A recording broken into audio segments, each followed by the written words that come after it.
Welcome to Nerd Positive and Lunch Break Reviews special episode. This is a Facebook and YouTube live podcast that celebrates everything we feel is awesome in the hopes of spreading our fandom to you, Leia Nicole. After the live show airs, you can catch us on Spotify, Apple Podcasts, and everywhere or anywhere else you find your audio fix. Each week, we dive into the hearts of fandom, celebrating the things we love. From sci-fi to fantasy, movies to TV shows, comics to video games, we explore the universes that have captured our imaginations and made us lifelong fans in our quest for the best. Expect passionate discussions, in-depth analyses, side quests, and maybe even a few things hiding under the bed. Whether you're a die-hard yippee-ki-yay motherfucker or just dipping your toes in the fandom water, Nerd Positive and Lunch Break Reviews is the place to be. I'm the host, the self-proclaimed Emperor of Awesome, Bradley Butin. With me every week is my co-host with the mostest. I have the unverified twin of Dwayne The Rock Johnson in the eyebrows. The unverified twin of Dave Bautista in the head wrinkles. The unverified twin of Carl Weathers in the mustache. The flavor saver. Oh, you know it is. And the unverified twin of Tony Todd in the right earlobe. And finally, the unverified twin of Shamar Moore in the nipples. How's it going, buddy? What's going on? Thank you, everyone, for joining us this week and every week, and for surviving the fandom and now being nerd positive.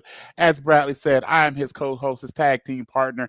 My name is Brian S. Dennis. With this week, the S stands for Paradise. I see Princess Leia for a cameo.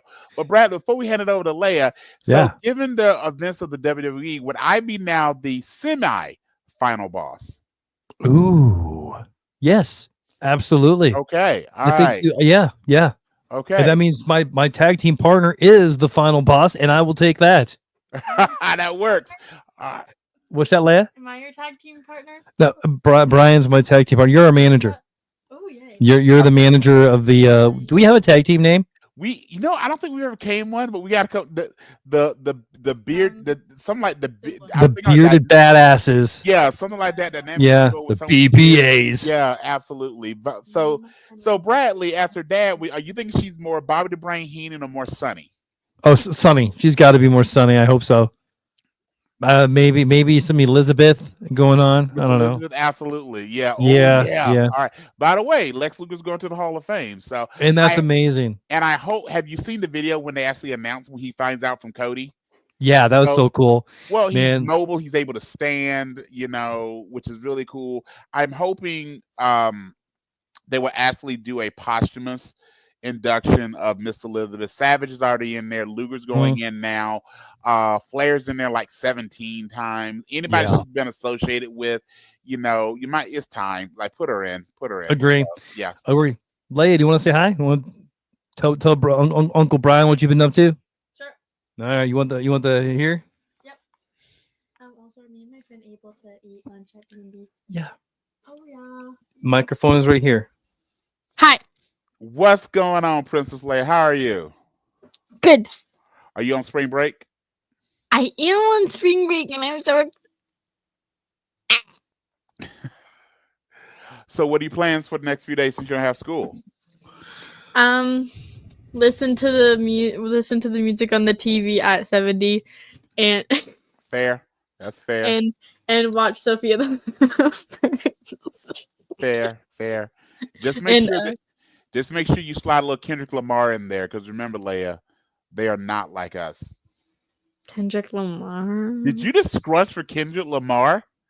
I saw Alexa Bliss at JCPenney's today. No. Okay. Use the right term, because he knows what JCPenney's is. JC Pennies? JC. Wow. JC, I don't know what. Pennies. It's just JC. Just say pennies. Just say pennies. That's fine. Is it JC and Hobbies? No, okay. Or Jay's hobby. God, you get a suit. Okay. So, all right. Since you scrunched the nose for Kendrick, who is your favorite? All right, tell Brent hello. No, I tell you He's asking me a question. Okay. one more question. Okay. So, Leia, you got to pick somebody from hip hop. So, who is a rapper that you like? I need to know at least one rapper that you like. Taylor Swift. That is not a rapper. She has done rapping videos before. She's done a song with Kendrick, which was actually not bad. But I need an actual rapper. Come on. Do I know any rappers? Well, you know the Beastie Boys, Okay, Naughty the by Beastie Nature. Naughty Uh, Count. You've listened to them with me. Okay, Uncle Brian's gonna If have it to came make from you the a playlist. '90s rap, she's heard Okay. it. All right, I'll tell your dad. I'm gonna make Arrested you a playlist. Development. We listened to Tennessee and Mr. Wendell just Do you this do- weekend. Leia, do you do Spotify? No. Okay. Do you do YouTube Music? No. Do you stream music? Period. I have Apple Music. Of course you do. I'm gonna create you a playlist and I'm gonna send it to you and all the things. So let me talk to your dad because we gotta up your street cred a little bit. You're great, but we can make you greater. All right, we're gonna get you there. We made fried pickles today. Oh yes, okay. They smelled good. No, And they look good. no. You All right, get to- Get out. No yucking on the people's yums. pickles are nasty. Pickles are amazing. Brad, All right, I kiddo. give you- I also don't like pickles. However, I have found that at Hy-Vee you can get hot and spicy sweet pickles. Those are good. If you get hot and spicy sweet pickles, those are good. Hot and spicy anything is pretty good though, right? Yeah. So you can get like the Hy-Vee version, and then there's Bye, y'all. Bye-bye. one from like a restaurant. I think maybe it's Famous Days, but either one of them are pretty good. So before we jump to the actual pod, Yeah. so you heard me talking later, trying to get. And by the way, thank you for introducing her to Beastie Boys and Naughty and all the things. But I told her I'm going to create her a basic hip hop playlist, Mhm. and I'm going to share it with her so she can up her street cred. So Absolutely. this is our version of again the Cody Rhodes rock angle that I want her hip hop soul. So as Yes. the semifinal boss, so she's the American dream girl. We're gonna figure it out. We're gonna make it. I happen. agree. I am All right. all for this plan, 100%. Let's do it, my friend. All right, Dude, let's bro. start. I guess let's start talking about some more favorites. I guess at the topic of the day, Paradise. That's gonna Yes. probably. Well, I guess that was a couple weeks ago now. That was a So, couple but weeks ago. So a couple things that's put on the radar as far as my favorites. So that we got behind on my movie watching, but one I know we'll both talk about. So I'm going to say that for last. So if you're not watching The Pit or if you're behind on The Pit with Noah Wiley, that is fantastic. It also just got renewed for a second season. That is really good. Brad, if you because we haven't talked a lot about this show the last few weeks. The third season of Invincible is probably the best season of Invincible. And I would call it just a 3-part final arc of this season. I mean, the last 3 episodes really fit well together with that. Not to mention, Bradley, do you know who voices Angstrom Levy in Invincible? it's Jeffrey Dean Morgan, isn't it? No, it's Sterling K. Brown. Oh yeah, Jeffrey Dean. He came at the end of the season. Yeah. But yes, I did know that. Angstrom He was Levy, introduced one last of the- season. Yes. So again, this shows you anything that Sterling K. Brown touches is fantastic. We're going to talk a lot of Paradise. And of course, come on, man, the show we both have been anticipating so much. The first 3 episodes have been nothing but fantastic, but Daredevil Born Again. They are, I love the original, and to say that they have made this better, which I wasn't sure if they could.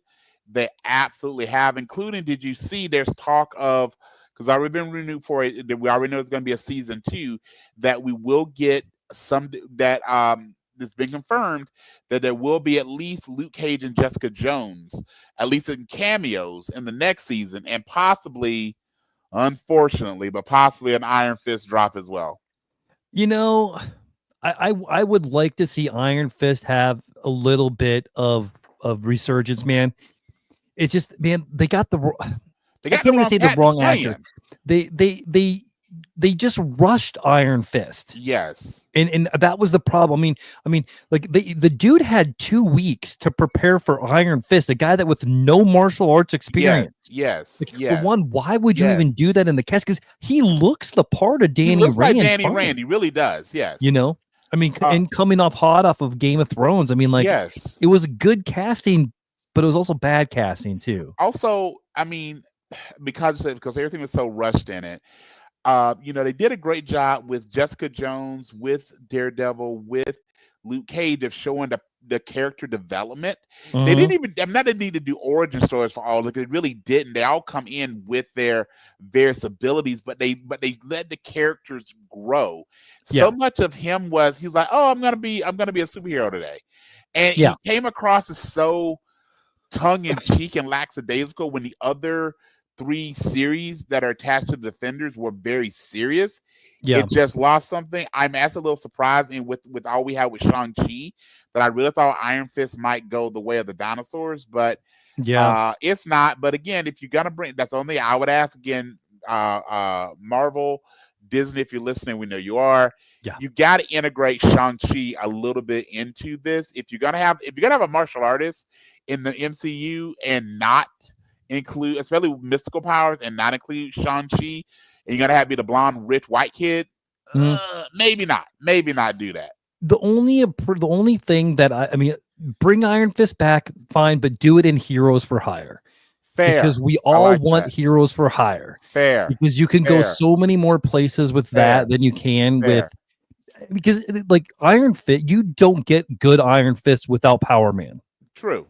I mean, I can't think of anything. There's not a standalone Iron Fist arc at all. There isn't. There is not. So you always need. He's not. This is not to be a slight. He is a great. He's a great example of a sidekick. He's best when he plays off of Power Man, aka Luke Cage, when he's part of an ensemble. But to have him carry an entire series on his own just isn't a thing. So, I would give us, since they seem to have Sir Ben Kingsley on the contract, drop a little Trevor in there. Yeah. Give me Trevor. Wonder Man's rap, put Trevor on. That should be the new thing.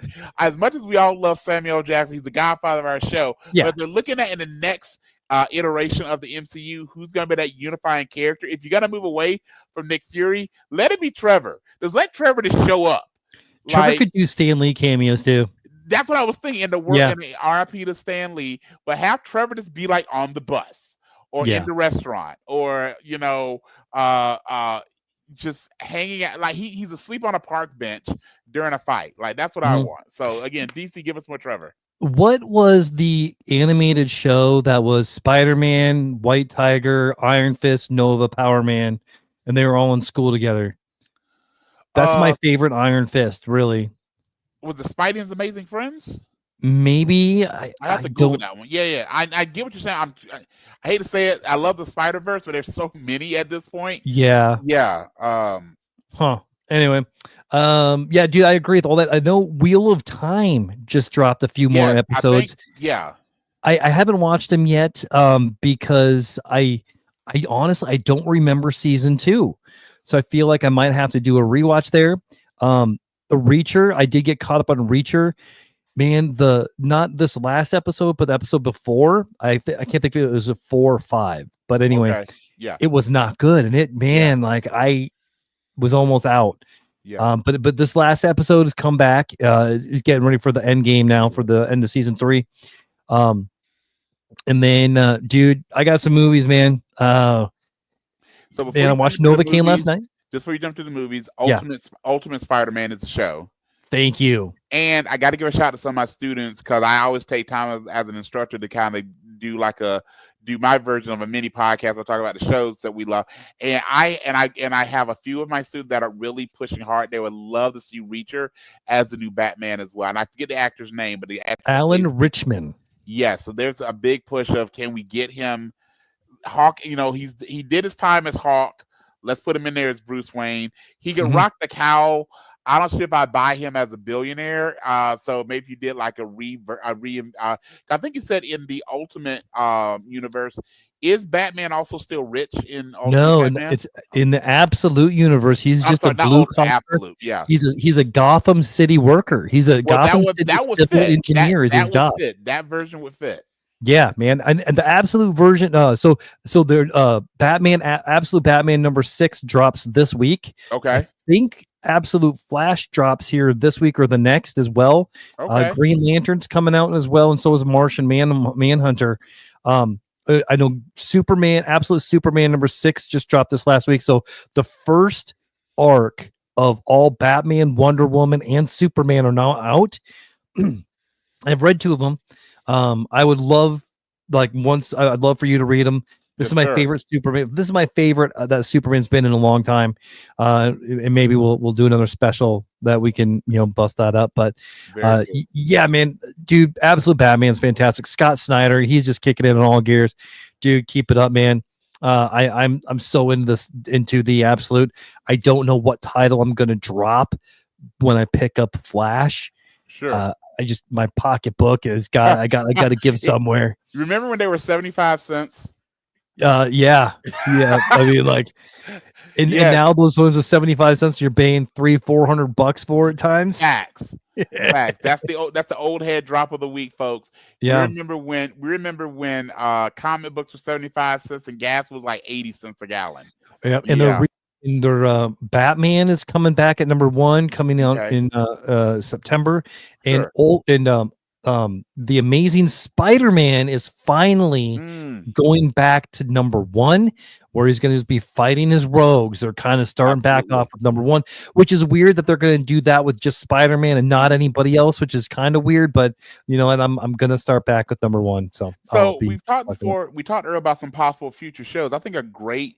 Cause we're taking a week off on the Nerd Again Turn of Awesomeness to do a deep dive into Paradise.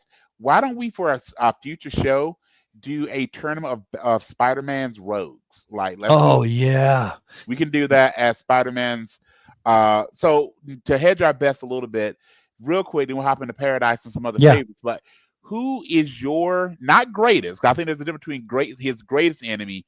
Who is your favorite Spider-Man enemy? Who's your favorite Spider-Man villain? I want to say Green Goblin, but I love Doctor Doom, but I don't know if I can count Doctor Doom as a Spider-Man villain. He's more I go Fantastic Four. He's feuded with everybody at this point. But I feel you. But you got to go OG with him. Is Fantastic Four, right? Right. So I would probably Punisher. Punisher's probably my favorite Spider-Man villain, dude. I mean, Daredevil 3 and obviously RIP to the actor that played White Tiger, but also just the way that ended with just that was fantastic. And again, if all the things we've mentioned, but if you're not watching. You don't have to. I think the original run was 3 seasons. You don't got to go back. It's good to go back, but if you just want to start with Born Again, you can definitely understand what's going on and just the ride that they're taking. And Vincent D'Onofrio as Kingpin, so good. He's so evil, but it's so subdued. He's that villain that doesn't scream and yell. We've not seen him physically do anything this season, and he's scarier. He's far more intimidating sitting behind a desk than the car door thing from the first season, and that was like, agree, man.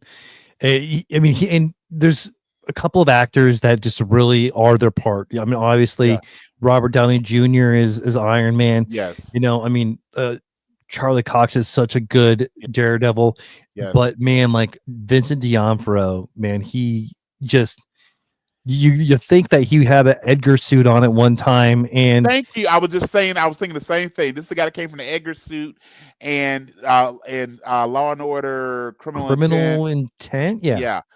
And he actually in that weird Jennifer Love Hewitt Lopez movie The Cell. So, but with the wings and all the thing, he is an incredible actor and displays such a tortured soul.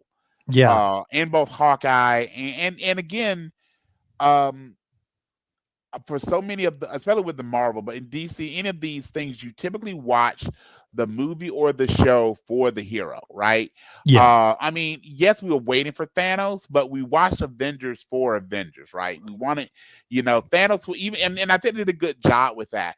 Even Heath Ledger as Joker, we still were watching for Batman, right? I completely watched Born Again for Kingpin. I watched Echo for Kingpin. Yeah, Echo for Kingpin. Yeah. Yeah, and once we saw him in Hawkeye, I was like, oh snap! Now we just stepped up, right? So Yeah. yes. Yeah, man.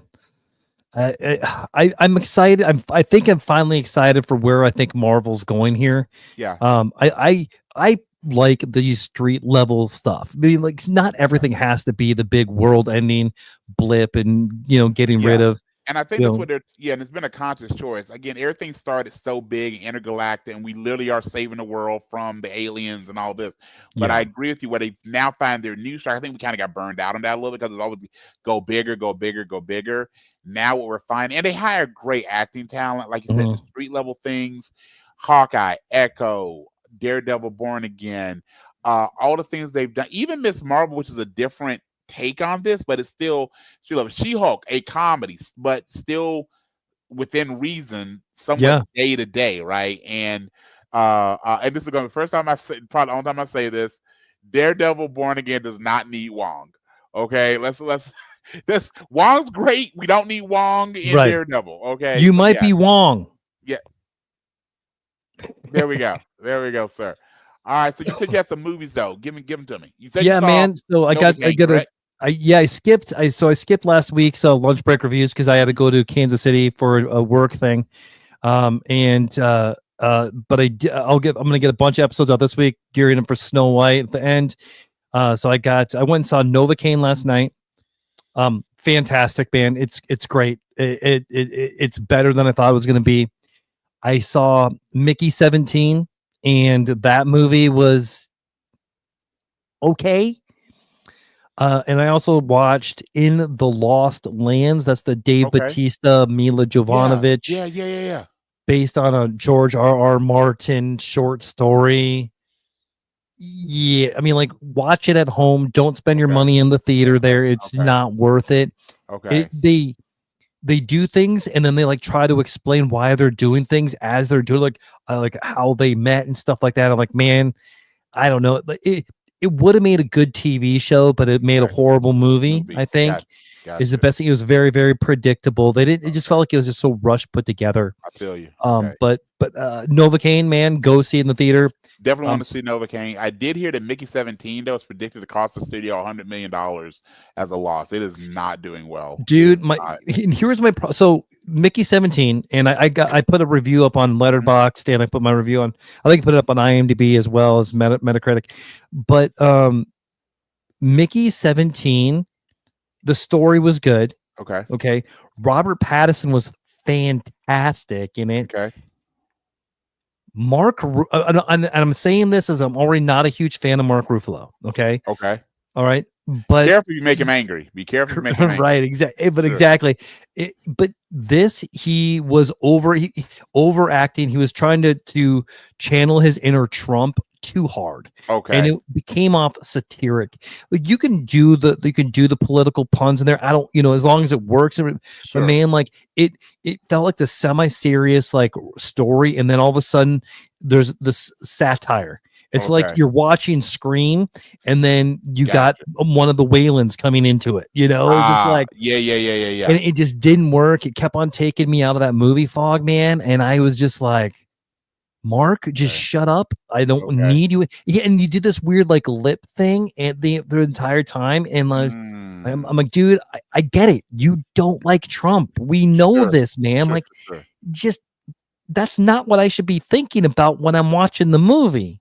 I mean, yeah, and think about the story of the movie. And again, not having seen Mickey 17, but what my head immediately when you say that is, so you can definitely share your opinion on that and do that in a way that, so honestly, the way that they did Homelander, especially this most recent season, speaks how you can do that very, very smartly with Homeland the entire series. Yeah. But also how honestly, and it's especially because it's set in New York, Kingpin in this season of Daredevil. I mean, you definitely don't have to look hard to see the influence and the not even a wink nudge. Not like this is definitely is meant to have a commentary on the current president. I mean, it's not a shot. Well, when the most recent season of The Boys, he wasn't president again yet, but still, but it sounds like Ruffalo maybe subtlety was not done well here. So, which is Yeah.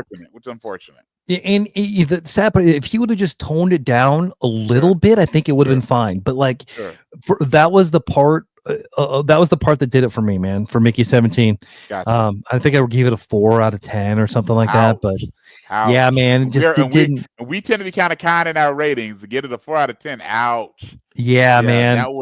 That would definitely wait till streaming. That would definitely wait until streaming. Yeah. We'll pick up that conversation after you watch it. It probably won't be long for it to hit streaming, to be honest. But yeah, I'm picking up what you're putting down there. So yeah, dude, I think let's talk some Paradise, man. Boom. All right, so let's put it up real quick. Even though the season's been over for a couple of weeks at this point, I'm not putting up our spoiler alert. Yep. Before we do a deep dive, because we've tried to kind of talk around things in our reviews of it about every week. But this is the one we're going to, especially because this has some roll into lunch break reviews as well. Really want to just get down into it. So so we're gonna. So we're gonna talk. We're gonna talk a little bit of Paradise, the episodes, the cast, all that kind of good stuff, and then we're gonna put this on the lunch break point system. And what that is, that's just my unique rating category for up to 5 points per character per category. We're gonna break down all 5 of those, and Brian and I are gonna talk it through. We're gonna figure out where it belongs in its spot in Infinity. Man, I can't talk today. Words are hard. We're gonna add that. That should be a new bumper that we do. Is words are hard. So yeah, absolutely. Okay, so if you don't mind me, I'll set the table to what the series is. Do it, man. I won't go into all the details. I just want to tell you, number one, where to find it. So we talk about it pretty much every week. But if you want to go, hey, where do you find it? So however you access Hulu is where you can find Paradise. So whether you go through the Hulu app on its own, or like myself, you have Hulu and Disney Plus bundled together. However you access the Hulu platform, you'll find it. The other big part about it is it's give you a quick rundown of the cast, and we'll talk a bit about the show. So the primary cast consists of Sterling K. Brown, who plays Xavier Collins, who's the lead agent on the President's Secret Service detail. If you just give a quick reframe, so Sterling K. Brown, if you know him, if you know the show This Is Us, he was one of the cast members of that. James Marsden plays President Cal Bradford. Julianne Nicholson plays Samantha Redmond, a character who is also known as Sinatra. She's the world's richest self-made woman. She's a billionaire. Chris Marshall plays Nicole Robinson, who is a high-ranking Secret Service agent. Sarah Shahi plays Dr. Gabriella Tarabi. And then we have a character by the name of Jane Driscoll, who's a Secret Service agent who is played by Nicole Bryden Bloom. And then Xavier Collins' character, played by Sterling K. Brown, has 2 children that are featured. Presley and James, played by Aaliyah Maston and Percy Daggs IV, respectively. So that's your primary cast, and it's a great supporting cast. But let's talk a little about the central theme of the show. We won't necessarily go episode by episode, but we'll talk about this. And Brad, I got a few questions for you too. We can chop it up. So yeah, absolutely, man. The first episode sets the tone, and some backstory. We told this on the pod, I think twice at this point. Is Brad started watching the show before me, and he goes, "Hey, you should check out Paradise." Sure, and we give each other recommendations. We do this every week on the pod as well. Then I got a text from Brad that I look at every time. I just smile because this was my tag team partner came through in living color with this one. Was he goes, stop what you're doing and watch Paradise. I think you said something about 20 minutes left in the show. Pretty good. Then it was the next test was stop whatever you're doing and watch Paradise. I did get Paradise watched at night. I watched it first thing the next morning. And this is why he told me to drop everything. The show does a great job of not telling you the twist. And nothing really got out online unless you really wanted to look for it. Yeah. Paradise starts off as a show in which the Secret Service are trying to solve a crime. Sterling K. Brown is the lead Secret Service agent protecting Carl Bradford, who's the president, played by James Marsden. The show begins like any other day. He reports to work, goes to wake up the president. The president doesn't come out. He opens the door. The president's dead. At which point, everything becomes, it's got a lot of flashbacks. It's made by Dan Fogelman, who's behind This Is Us. So a lot of intersecting with flashbacks and character development. And what you wind up seeing is He shuts down the residence. He does a little bit of pre-detective work, trying to figure out what's going on. We find out the president has a mistress. And then as the show begins to develop, that now we need to report the president has been killed. We discovered that the lead, the supervisor, Secret Service agent, is the president's mistress. We learn that for whatever reason, the president and the first lady were not living in the same household. And then after Agent Collins surrenders his gun, surrenders his earwig, leaves, the character runs and jogs. That's a running theme of his character throughout the show. You see him running from the residence. By the way, I want to point this out. The residence is not the White House. He's running from the residence of the president, which you really don't even catch until you really think about the show.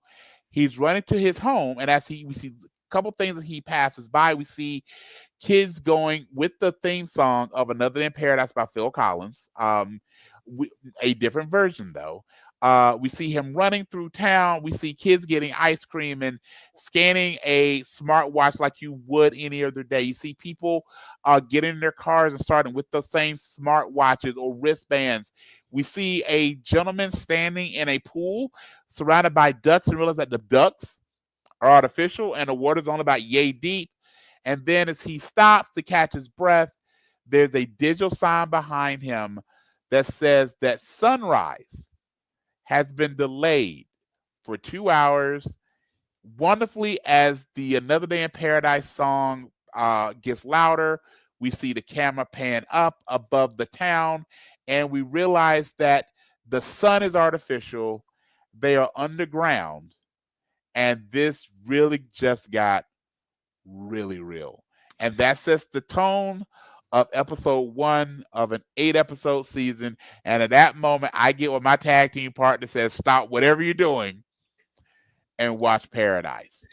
The amount of times that I just texted Brian, dude, and like the amount of views that I put is the amount of importance. Signal of you got to watch this now. Yes, right, man.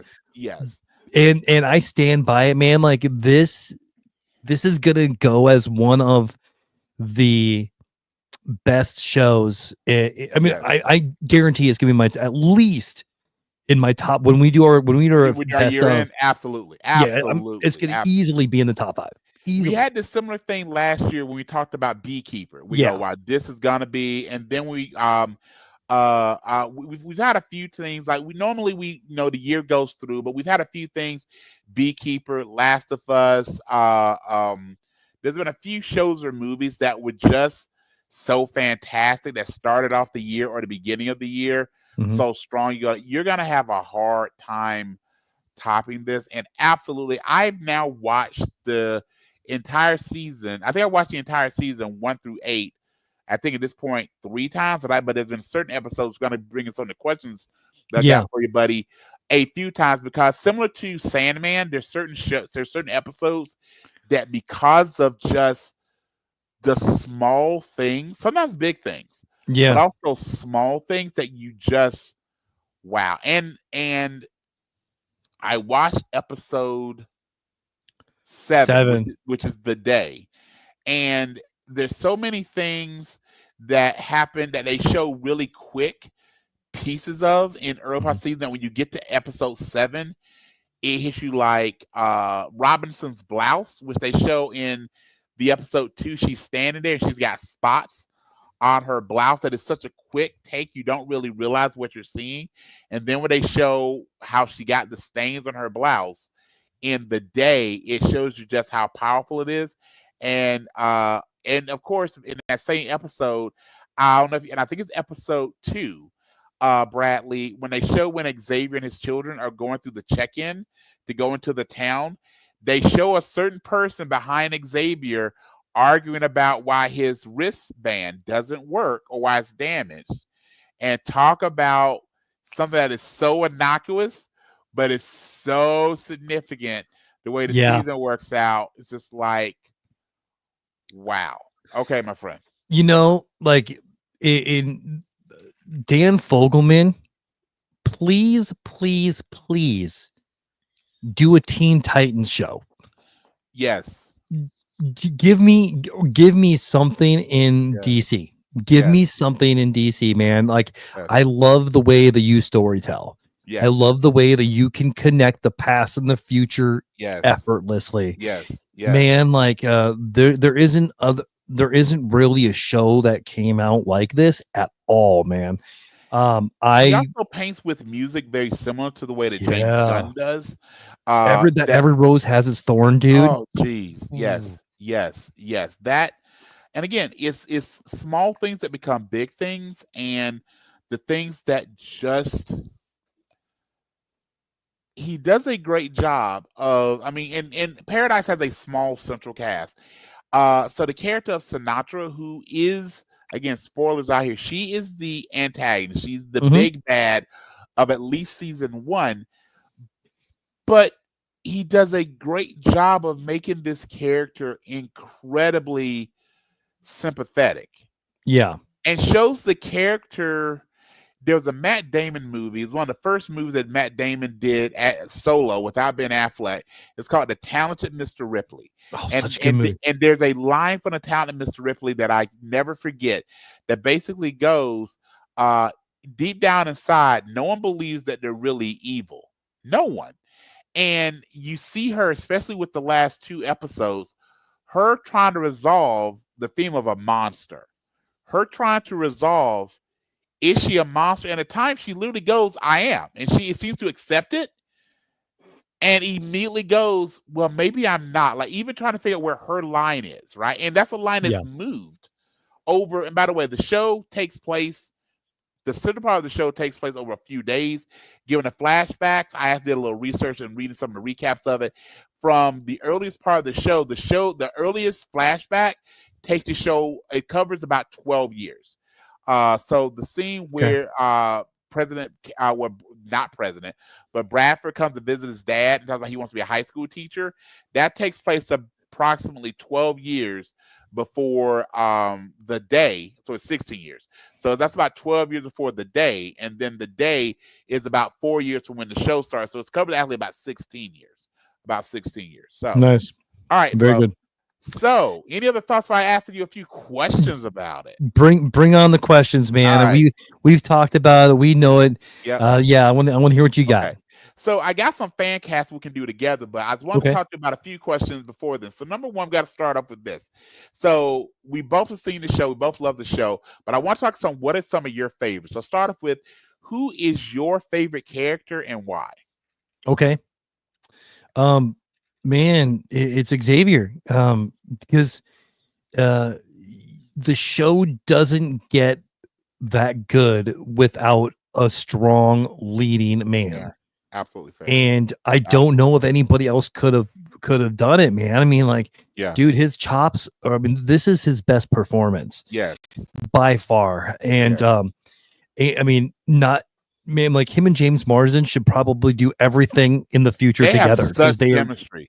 So good. Yeah. From being friends to hating each, well, not mutually hating each other. So even when their relationship is broken, it is such, and I mean this with respect, such bro code. It is such like, and again, speaking as two guys, and I think what the show captures really well is some of the inner dynamics of especially a male friendship, of their times that they really don't like each other, but that a mutual respect and mutual love is still there. When the first lady talks about, like, he loved and admired you, even when he was flipping, even when James Marsden said some of the most racist things in the world about Xavier Collins, it was so much like that he, and the first lady goes, Xavier to the president, and either the president, Xavier was the man that he wanted to be. And that is like, wow, that says volumes. That says volumes. And they're very different people. They're very different people. I will tell you, I would have said, and I love Sterling K. Brown so much, I would have said Sterling K. Brown until the episode of the day, episode 7. And James Marsden, this is the same cat that was Cyclops. Yeah. James Marsden does such an incredible job being a Southerner, I went to high school with that dude. I went to high school with that dude. He's good looking. He's charming. He could just skate on just good looks and charm and probably be successful. And they give his character, they did it in bits and pieces throughout the season. Mhm. But in episode 7, they showed the torture Yeah. that he had for all the things that he tried to drown with alcohol, and he finally, the scene with him and the custodian, the guy that was dusting, Mhm. if that doesn't get him some type of Emmy at least nomination, much less a win, that little bit right there of, tell me about who you are. Do you want to go be with your fans? Doing your job, and that crisis of conscience that then flips the rest of what happened in the episode was incredible. So Yeah. Sterling, it's almost 1 and 1A here, but for me, it's got to be Morrison just because of that. But trust me, I totally get Sterling K. Brown. I'm going to tell you, I was going to ask you, my favorite episode is The Day. So again, number 7. What is your favorite episode? Episode number 7, The Day. Okay. Man, like, there's few episodes that just stick with you. Yes. Sandman, episode 5. Yes, all the ocular perspiration. Right. Paradise, episode 7. Yes. Man, and there's, you can go back and just watch that episode. Yep. And even if you've known, if you see, even if you've already seen the whole series, it's going to bring back everything from the entire series. Yes. In one episode. Yes. So, man. That was so incredible. And like you said, it is one of those, when you have to pick one episode of a season, if you go like, hey, if you don't got a time to watch the entire season, if you have to watch one episode, like I said, episode 5 from Sandman, episode 3, so the long time on Last of Us, I'll put up there, which is the episode with the 2 lovers, and then definitely episode 7, The Day of Paradise. So then flip this back over to you, sir. It was Paradise Not only is a great series, but it's also a series that had great moments. Yeah. So there's one moment, regardless of the episode, if there's one moment in Paradise that you go, wow, what is your favorite, whether it got to the ocular perspiration, it was a surprise, whatever it is, what was your favorite moment of the season so far? My favorite moment was the twist in episode 1, man, because you were thinking that this is going to be an entire show about who done it. Yeah. And it was, but they just changed the entire rules of it. They're just like, oh, this isn't what I thought it was. And anytime that you can get in there and blow me away, dude, man, like that. When you see the dome, when you say that sunrise was going to be delayed for 2 hours, you're just like. They also did a great job of. Okay, so the show obviously has some sci-fi elements to it. They're living underground, all this thing, but it made the science fiction or the fantastic elements of this so realistic, and they did it in such a way. So my favorite episode, my favorite moment, well, I'll tell you in a second, but one of the things that blew me away was the beginning of episode 2, where it shows with Sinatra and the architect, and them showing. Like she goes when she goes like, hey, I need to build me a city underground for 25,000 people, and he goes, that's not possible. And then when they get underground, and you see, and I've watched it a few times for the scope of it to really settle. Where think about it, he's in a building because they're in a basically shed, and multiple helicopters are flying not only over his head but high enough that they are carrying like dump trucks. Just to see like how expansive that is, and for her literally just to go build me my city, and you go, oh dear God, like, and it does such a great job of taking something that is so enormous in scale, but making it where your head can wrap around it, but also but it's still enormous, and make something that is, as far as we know, something in the world of science fiction, making it so realistic you can dig. It's almost like, if you draw a kind of awkward comparison, it's kind of what Scream did to horror movies. Like you go like, okay, this could, Freddy, Jason, but this weird cat wearing a ghost face mask who I can punch and hit, but he's still gonna get me in the end. That's terrifying. Yeah. That's terrifying. So when it comes to that, my favorite moment from the episode, Agent Billy Pace, and by the way, the actor, and I'm going to look up his name really quickly because I think John Beavers, who plays Agent Billy Pace, also great flowers for him in his role. The end of that episode, which is episode 3, and no, episode 4. It was episode 4, and Jane. That the twist with Jane and Yeah. Billy. And it makes me like, wow, because Jane was, and again, this goes back to what Fogelman does so well. If you had to go through the first few episodes, kind of a throwaway character you didn't care about was Jane. And Yeah. then she became the most interesting character there for a minute. Like, wait, what? The biggest gun. Yes. You told us, yeah. And it's like, and she did great from being so emotional and in love, and you really did that to when he's laying on the ground and she just goes, "I'm it, babe," and there's nothing. It's creepier in hell and just wonderfully done. All right, and then my next one before we just I got 2 more, then we'll just fan cast together some other things is one of the great things, again, back to the spoiler. So Cal Bradford, the character played by James Marsden, the actor that plays his son, does a great job of using his personality to form all the episodes.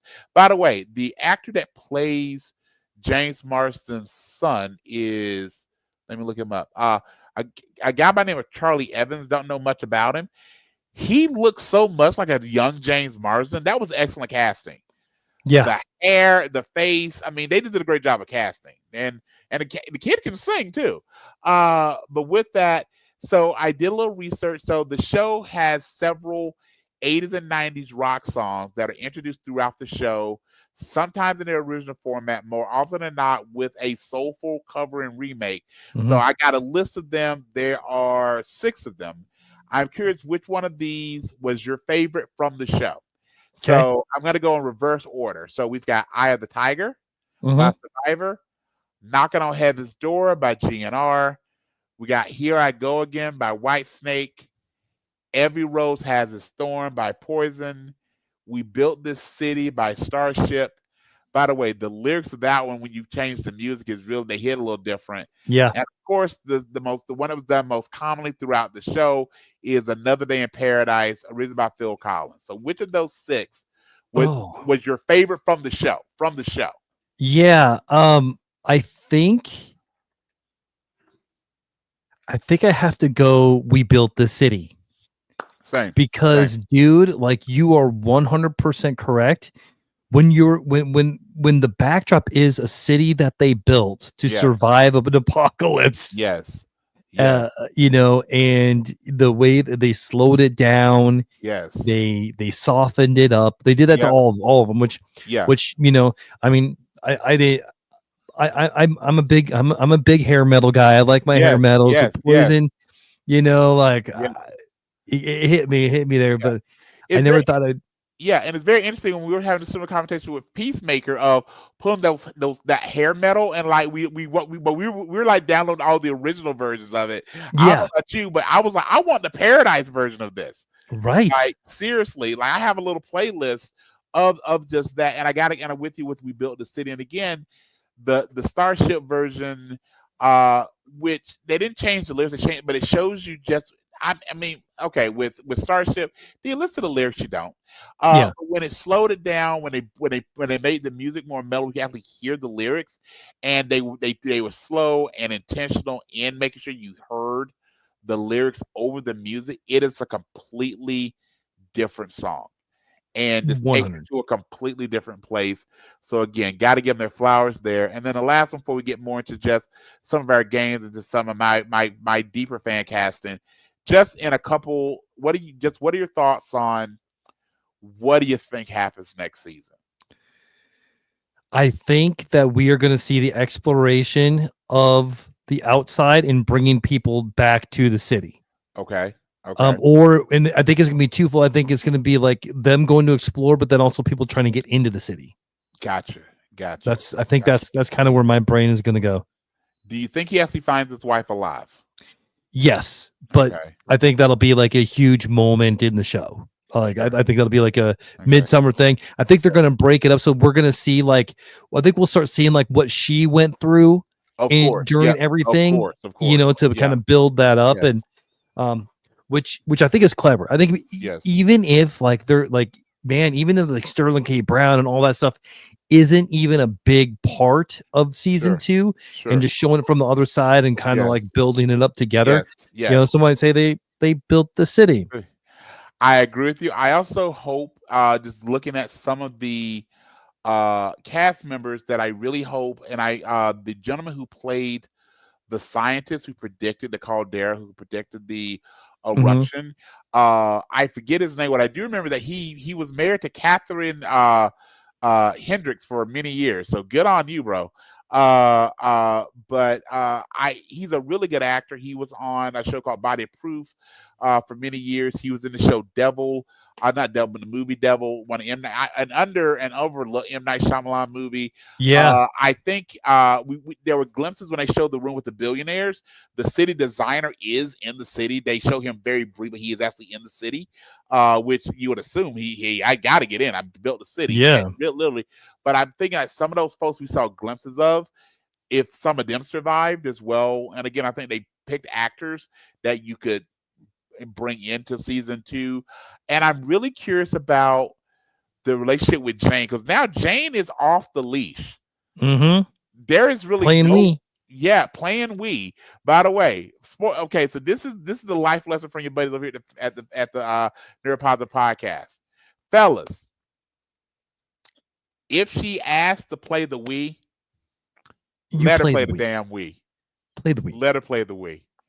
Yeah. If you have to anything else, let the Wookiee win. Let the facts. Okay. All right, sir. I agree with you again. I want to see what happens with Jane, because she's again is off the leash.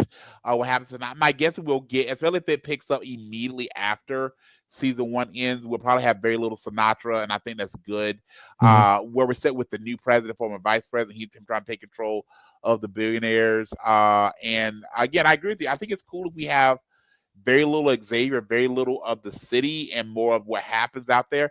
And I'm curious because, again, in the timeline of the show, it's been 4 years.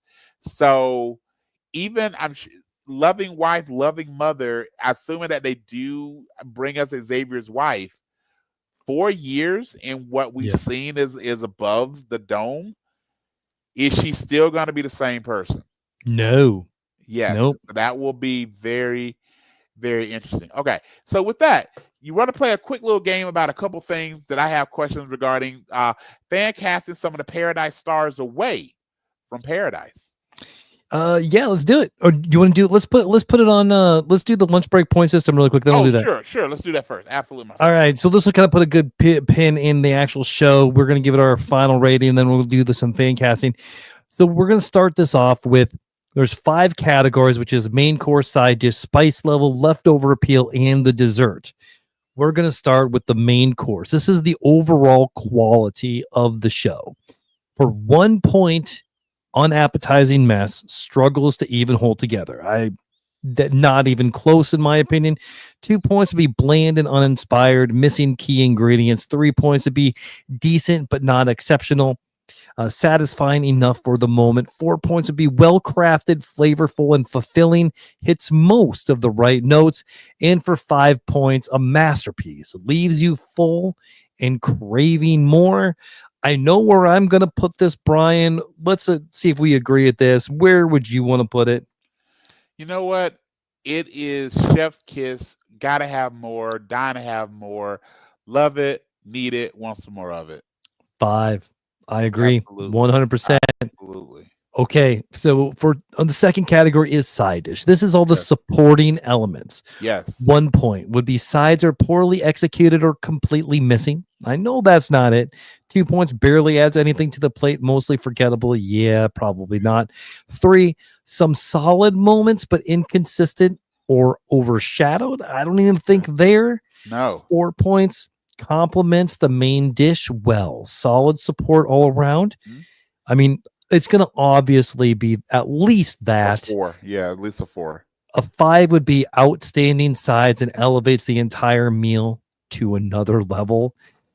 I'm gonna say a 5 here on for Yes. me, Yeah. dude. What do you Yes. got? All right. I got to give it a 5 because honestly, I think the show isn't as good without that strong support. So, like the Yeah. music, like the secondary characters, like the little things. So, the perfect example would be Presley and the tablet, and it made us wonder. And it was a small thing, but it made you wonder. Like you talk like we don't think the president's, we don't think Xavier Collins's daughter killed the president. Why the hell does she have the tablet? Jill McCraney's character with the dementia and those little things. Yeah. Saying Cal, I love you, but that's not saying to Cal, but to his grandson. And of course, when you go back and watch it, and I rewrite the little pieces that they do with the librarian, and there's like 5 of the 8 episodes have a quick little just thing that almost a throwaway because the librarian. Okay, of course it's in the room in the library. When you know how season 1 ends, that is so impactful. So Yeah. I got to give it a 5, and I think that actually matters more than so many of the main things because those little things are what made us talk about it and couldn't wait for the next episode. Absolutely. All right. So the third level is spice level. This is for creativity and boldness. Let's just jump to 4 and 5 because we know it's got to be there. Let's just jump Sounds to 4 and good. 5. Let's start. We'll start. A 4 would be bold and unique with impressive execution. Okay. And 5 would be red hot creativity, a daring and unforgettable experience. Brian, Yes, sir. what would you give it? I'm going to give it a 5 again on this just because we've had post-apocalyptic shows, we've had political shows, we've had murder mystery shows, we've had shows that have multiple kind of story arcs and timelines. I have a hard time thinking of one that has all those elements and pulled them off, especially from a week to week show. Doing this type of thing in a movie might actually be easier because you kind of get it all done. Versus when you break it up over 8 episodes, and all of them were really close to an hour. So truthfully, close to 8 hours of programming with this because there's no commercials on Hulu. Yeah, I got to give it a 5. I agree, man. I 100% agree. All right. Next is leftover appeal. This is rewatch, replay value. Yes. I've already watched it more than once. You've already watched it several times. Yes, so I'm going to just go right to 4. Yeah. This is not, you can't see me. I hope you see the 5. Yes, sir. Yeah. All right. So 4 would be you'll definitely want seconds, holds up well over time. Yes. All right. Well, I've already passed that. So a 5 points would be timeless, something you'll crave again and again. Brian, I'm a 5. What are you? I'm a 5. I mean, the season wrapped, I think this Tuesday, so I think it's a week and a half. I think we record on Sunday evenings. Yeah. So I think this Tuesday will be technically 2 weeks since the season finale dropped. And I was rewatching episodes during the season. I've rewatched episodes, not just because we do the pod, but because I'm generally intrigued to catch all the little pieces. So I think this is a show that we'll be talking about. And when we first get those teasers for season 2, I think we're both like, dude, with the 27 U's, like you gotta check out the first trailer for season 2 of Paradise. So I'm gonna give it the highest mark again. Give it a 5. Yep. And then lastly, man, is dessert. The emotional satisfaction.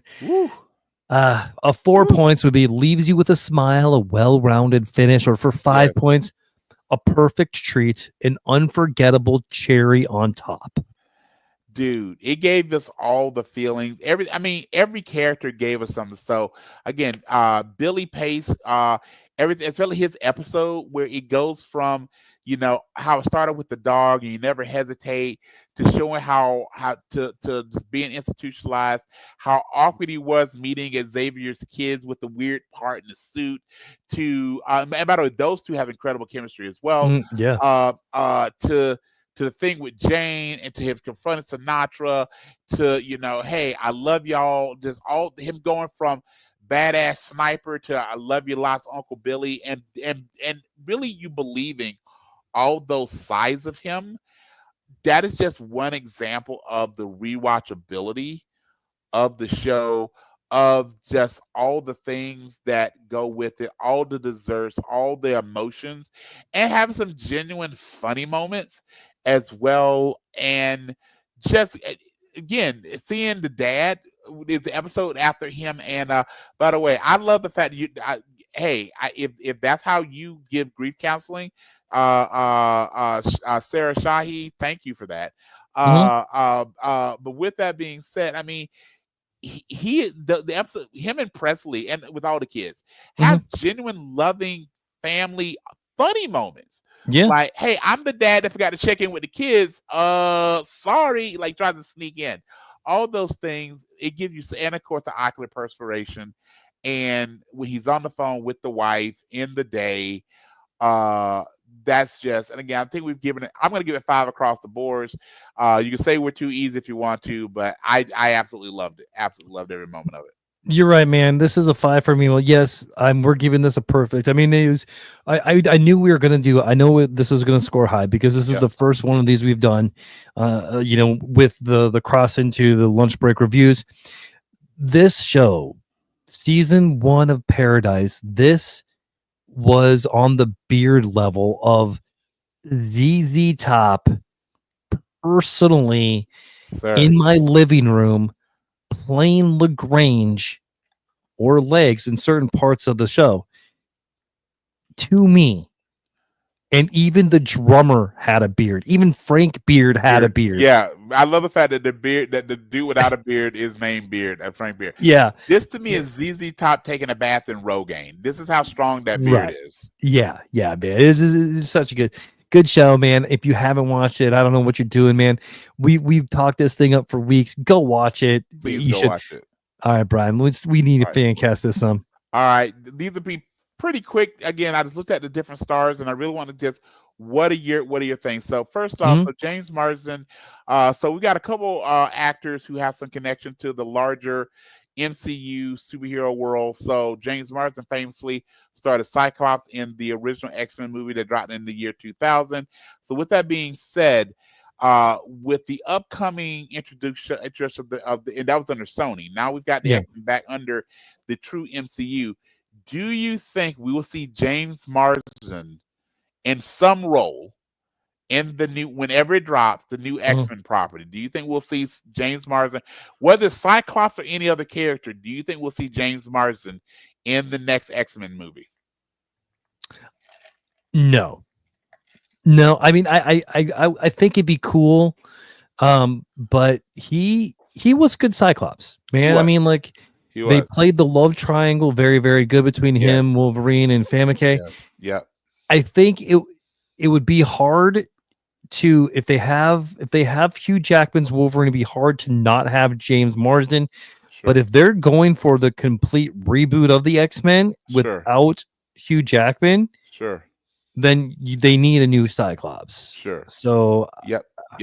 And my hope is with the reboot, and I think I said this in the pod before, the best way to do the reboot is to do authentically with the comics, which is you started with the core 5 X-Men and there is no Wolverine. Wolverine is definitely who most people think of when you think of the X-Men now, but he was a late comer to the X-Men. He was part of a new, literally a new generation of X-Men.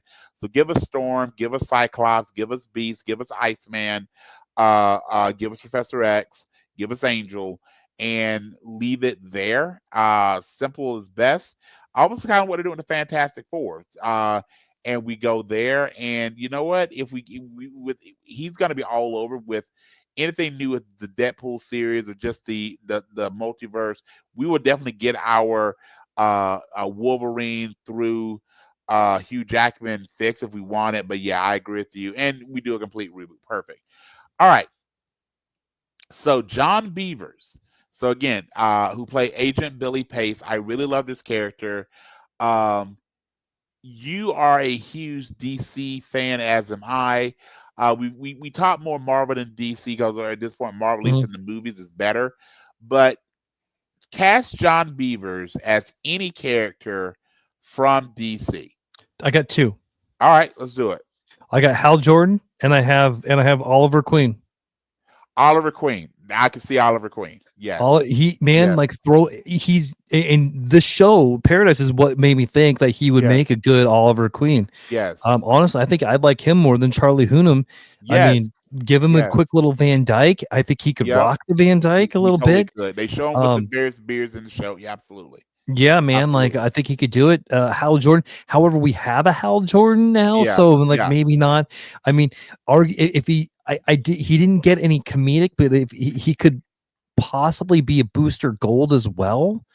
But that's just saying because he's got blonde hair, he can be Booster Yeah. Gold. That's not. I'm still holding out for Glenn Powell as Booster, but I feel you. I can see him as Oliver Queen. Yeah. Absolutely. Absolutely. Other people I think that he could pull off. Right off a bat. I think he could make a really good Harvey Dent Two-Face. Ooh. Yeah. I think he cleans up well, and then he could definitely go dark. He cleans up well, but could go dark. Yeah. Let's put him in. Let's get him in someone someone in Superman, as well. Let's get him as maybe. I'm thinking someone like in the Superman world. So Jimmy Olsen. I was almost going Jimmy, but is he too physically big to be Jimmy? But yeah, I could. But if you do a revamp, he's almost like a war reporter, like Jimmy Olsen. Yeah, like shows no fear, Jimmy. Yeah, I could see that. Because he is. I mean, he is. Well, you say. I mean, he is funny. I mean, again, when he had those scenes with Presley and about how you handle boys. I mean, while it wasn't slapstick funny, it was that endearing uncle. Like, hey, I love you and I got your back, but I'll also F him up if he steps out of line. Like, so that great uncle, like, I love you. You can see him being that one is giving great tender hugs to his niece, but also is looking at the niece's crush going, yes. And being that, hey, we're both dads, right? Me and that dude, I'm like, yeah, I get it. Yup. You got daughter, I've got nieces. Like, yeah, like, okay. All right. Yep. Absolutely. Like, we're the two most badass motherfuckers in this year. You ever want to meet? Yes, sir. Yeah. All right. I love it. Let's see here. Is there anybody else that I'm missing, or is that the best? Villain wise, I mean, like honestly, he could probably do a Barry Allen. He could do a Barry Allen. I can see him Reverse Flash, maybe. Yeah. Part of me also goes if we're doing villain because he plays torture so well. Mm-hmm. What about Solomon Grundy? I mean, is he big enough for Solomon Grundy though? I mean, Mark Ruffalo's not that big. He plays the Hulk. CGI. That's true. That's CGI. Yeah. But I'm just thinking of that person. I like the idea of him playing someone. I actually jumped to other than I would think if you do Bizarro, you use the same character to play Superman. But I was thinking almost like again that tortured soul, that Bizarro type character. There's someone that is just again that person that isn't just not necessarily purely evil, but that person that almost like an anti-hero type character that I think would be just really interesting. I would love to see him in something like Peacemaker. I think he could play off really well with John Cena. I love to see anything that's Suicide Squad adjacent. So again, more obscure. More obscure. Because then I think the benefit of that is you can, and what I think DC is getting now is you got your holy trinity of Batman, Superman, and Wonder Woman, but where you make your money is those characters that are smaller because that's where you can have people make it their own. And we said this on the pod before. Iron Man, Thor, Ant-Man, Captain America, even those were second tier characters in Marvel. They're top tier now. But Marvel was Wolverine. Marvel was X-Men. Marvel was Fantastic Four. Marvel was Spider-Man. Marvel was not Captain America. And so but then you let those with good actors have made those characters much more significant. Yeah, absolutely, man. All right. And then my last one before we can play your game, which is a little tongue in cheek, but who you picking in the 40-yard dash? Xavier Collins or any version of Professor X? Xavier Collins versus Charles Xavier, 40-yard dash. And I'm going Charles Professor Xavier on this. Okay. All right. Because he's going to brain freeze him. He's going to freeze him. using his powers, and he's gonna take his Okay. little thing, and he's gonna go. He just take his sweet time. Then, He's right? gonna cheat. He's gonna use He's his gonna take power. his sweet time. Yeah, he's gonna have him think he already won. Like, oh yeah, he's gonna be standing in place doing like his victory thing, and Charles is gonna just whether he has the manual chair, or the motorized chair, or the hover chair, this is gonna take his time. So you know what? Let's put Sterling K. Brown into DC because he's already in Marvel. So let's put him in DC. Okay. Where does he go? Where does he go in DC Comics? Mr. Terrific. There's nobody else. I mean, but he's already cast. Ah, true. Mr. Terrific is already cast. Okay, shoot. John Stewart's already cast as well. John Stewart's already cast. You Cyborg maybe? I think it's a little. And I hate to say this. I think it's a little old for Cyborg. I think the best Cyborg is teenage Cyborg when he's or college age Cyborg. He's dealing with the transformation. Yeah. I mean, do you do like Fox? Do you do Lucius Fox, Batman? You could do him as Lucius Fox. You could do him as Wildcat. Wildcat. You know what? Like that would be cool though. Yeah. Man, that would be actually, and that's a good JSA. I mean, like let's. Yeah. I mean, could you do Black Lightning maybe? You could Jefferson Pierce. You could do that. I mean, and because he always plays like very nerdy, smart roles, you don't get the guys absolutely jacked. Sterling K. Brown is in incredible shape. Just as a person. I got it. Okay, let me hear who you got. I got it, man. Okay. Icon. You bring in Milestone. Bro. You bring in Milestone, you introduce it because he's buff, man. Dude, I mean, he's pretty much or with that voice, could he be the Spectre? I know we talked before about using Jeffrey Wright, but could he be the Spectre? Could he be the Spectre? He could be the Spectre. Especially because I can see him as Christmas Allen. Yeah. I can really see him as Christmas Allen. I'm going through the JSA role right now, seeing if I can see anyone else with that. Possibly Obsidian, but Obsidian is such a small character. I really like Starman. Starman. You could probably do Starman. Starman could work. Do we have? Oh, here's one. Do we have? Has Martian Manhunter been cast? No. There it is. I think it's Martian Manhunter. Sterling K. Brown is Martian Manhunter. I dig it. Every character got the voice and all the things. Absolutely. All right, man. Those of you that say Martian Manhunter isn't black, he's green. So whatever. All right. So, all right. So anyway, okay. So I believe you had a game for us before I hop into my honest ad. What you got for me? All right, man. So here's the game. This is called Cinematic Misdirection. Okay. All right. In this fun and mind-bending movie game, I will take a well-known film and completely rewrite its synopsis. Okay. But with a twist. I'm loving this. The movie is now going to be described as if it belongs to a completely different genre. Oh, okay. A heartwarming romance might be a terrifying horror story. An action-packed blockbuster might turn into a heartfelt musical. And a beloved animated classic might be reimagined as a gritty crime thriller. So you have to use your movie knowledge to decipher the clues, sift through the description. So I'm going to give you that synopsis. Okay. I'll let you ponder it, see if you can get it. And then I got 3 clues for each of these. Okay. All right. And these are pretty easy, I think, because I think these are pretty easy. I got 1, 2, 3, 4, 5, 6, 7 of them. Okay. All right. Let's do it. All right, Brian. And you know what? For an extra point, you tell me like what the genre is. All right. Okay. All right. Here's the synopsis. A team of rogue knights and wizards engage in a high-speed jousting tournaments, pulling off legendary heists while being pursued by the Royal Guard. Fast and the Furious. Yep. All right. What genre did I give it to you in? John, you gave it to us kind of fantasy, sci-fi. Yep. Fantasy version of Fast and Furious. My clues were going to be family is everything. Lots of cars and street racing. Okay. Okay. All right. Are you ready? I'm ready. That was good, though. A bumbling ghost hunter accidentally unleashes a demon in a suburban home, leading to a series of outrageous mishaps and slapstick exorcisms gone horribly wrong. Huh. I got a couple in my mind. Okay, let me give you some clues there. Clue number 1. A young girl is possessed. Oh, The Exorcist. Yeah.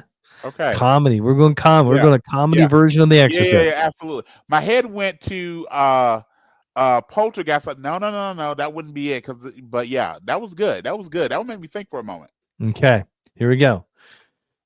A man with the eerie ability to be present at every major historical tragedy tells his chilling tale, revealing that he may have been the harbinger of each event. That's good, Brad. And it's a movie, right? It's a movie. Okay, give me the synopsis again. Okay. A man with an eerie ability to be present at every major historical tragedy. Forrest Gump. Yes, a horror version of Forrest Gump. That was great. That was great. That was outstanding. Okay. All right. Are you ready for the next one? Yes, sir. Okay. A cybernetic assassin from the future arrives in 1984, but instead of destruction, he brings a world-changing rock opera using the power of music to inspire hope and change the future. Oh, God. Okay, clues. Okay. Okay, clues. Clue number 1. Come with me if you want to live. Oh, Terminator. Okay. All right. That is a musical version of the Terminator. The rock opera through, but because you changed the genre. That's what did it. Okay, gotcha. Yeah. All right. Next. All right. Okay, let me try this again. Yeah. A young woman is drafted into an interdimensional war and must travel across enemy territory with a ragtag group of survivors, fighting off monstrous creatures and a tyrannical ruler to find her way home. I want to watch it. Okay, give me the synopsis again. All right. A young woman is drafted into an interdimensional war and must travel across enemy territory with a ragtag group of survivors, fighting off monstrous creatures and a tyrannical ruler to find her way home. All right, clues. A tornado started it all. Oh, geez. The Wizard of Oz. Yes. Yes. All right. Good job. That's really good. Dorothy Gale. That was really good. Dare I say that was almost wicked. I love it. All right, man. Are you ready for this one? Mm-hmm. A handsome marine biologist and a quirky boat captain team up to capture a massive shark, but along the way, they discover their true feelings for each other amidst hilarious misunderstandings and slapstick moments. I have a quick guess. I don't want to be wrong. I think I've been right every time so far. Give me a clue. clue. We're going to need a bigger boat. Jaws. Okay. All right, man. Yes, that is a romantic comedy version of Jaws. Right there. And I'm like, I don't want to be wrong. I don't want to be wrong. Okay. All right. This one is this one's my favorite. Okay. This one is my favorite. Okay. Are you ready? Yep. A teenager is stalked by a sinister scientist who forces him into nightmarish time loop, trapping him in the past where he must face his worst fear, erasing his own existence. And making out with his mom, because that is Back to the Future. Well done. You got them all. Can I share something with you? Yeah. When you told me what you're gonna do, I'm like, there's gotta be a Back to the Future in here. My head was like, if he's gonna do any of these Back to the Future, and the one that wound up being the Wizard of Oz, yeah, because you said she, I was like, it almost sounds like Back to the Future. Like I almost could see Back to the Future. I'm like, okay, but he said she, so it's not Marty McFly. Mhm. So yeah, but absolutely, when you said you had something like one that's got to be Back to the Future. So this is funny because it was the Back to the Future that gave me the idea to do this. Really? Okay. Yeah, I was All like, right. I'm like, what would a horror version of Back to the Future look like? Yes. Yeah, Yes. that was the idea. That was my That was inspiration. really good. Those were excellent, man. And by the way, I appreciate you doing the movie phone voice. I've just got to kill your throat doing 7 of those. But dude, that was excellent. That was excellent, my friend. All right, man. bro. Are you You ready got for an honest ad? I got an honest ad, and yes, almost all my content tonight has been based on Paradise. So I figured Yes. I would do an honest ad for Paradise using the inspiration of the theme song of the show, Another Day in Paradise. To really Ooh, talk very a good. bit about especially the first episode. So are you ready? I'm ready, man. He calls out to his Secret Service agents, can you help me? The world ended and I'm unable to sleep. Is there hope? Can you tell me? He falls down, doesn't look back, draws an X as a message. The end is near and he knows he can't run. He sums all of his courage. Clues are left. A mystery begins. This show keeps us all guessing. Season 1 went by so fast. It is must see binge watching. Oh, think twice. It's just another day for you and me in paradise. Well done. I love it, man. Oh, so next week, what are we decided on? Are we doing Spider-Man Rogues, or do you want to do some of the others? let's do crossovers that shouldn't work. That'll work. All right, man. I'll put that up there. We'll have the return of the Nerdaget. That is right. That is correct. Yes, sir. Yeah, the Nerdageddon, a tournament of awesomeness. We will Nerdaget it on. Yes, Nerdageddon it on. Yeah. All right, man. You got it better than us, human of the week? Yes, sir. I got to get flowers to my son Brendan. He actually, while he will not walk until the month of May, he completed all of his course credits to graduate with his degree from from Iowa State University. So, son, love you. Great job. You work really hard and you deserve every bit of success. Dad is incredibly proud of you.